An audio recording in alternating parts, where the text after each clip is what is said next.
In the early hours of Thursday morning, 3 simple Bedouin homes stood next to fields here in central Gaza. In an instant, they were blown apart in an Israeli airstrike. 8 members of an extended family were killed as they slept. Abu Mohammed rushed here from a nearby refugee camp. One of the surviving children had raised the alarm after trying to pull his siblings from the rubble.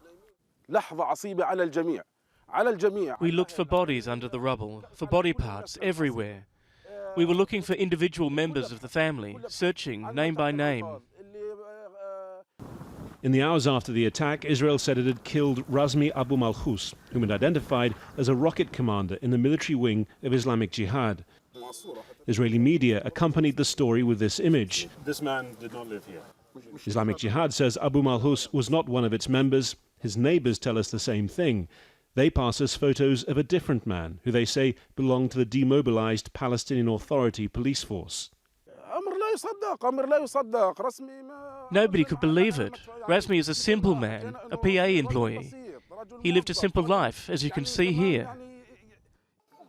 A cousin takes us to a nearby house where the surviving children are being looked after.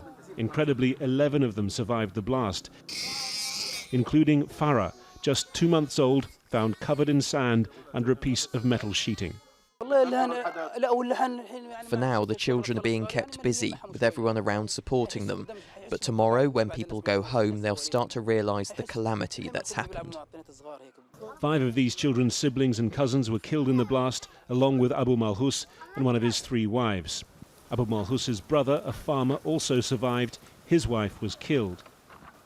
More than a day on here, one of the things that really strikes you is the disjunct between the sheer flimsiness of the materials from which these structures were built and the power of the weaponry that came here to destroy them. Israel is now saying that it was targeting empty buildings. It was unaware that they were occupied. But one of the questions that is left open is why try to destroy improvised Bedouin homes such as these at all? The Israeli explanation has shifted from an assassination of an Islamic Jihad commander to an operation to destroy a structure that it didn't realize housed what it called non-combatants. In a statement to Aljazeera, the Israeli military said yesterday, Thursday, the IDF struck an Islamic Jihad military infrastructure in Deir al-BALA.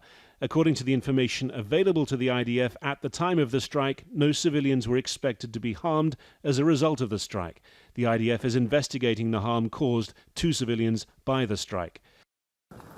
A few streets away, a steady flow of mourners still comes. This attack on a sleeping family has aroused anger across Gaza. The Israeli military has yet to give a full account of how and why it happened. Harry Fawcett, Al Jazeera, Deir al-Bala, Gaza.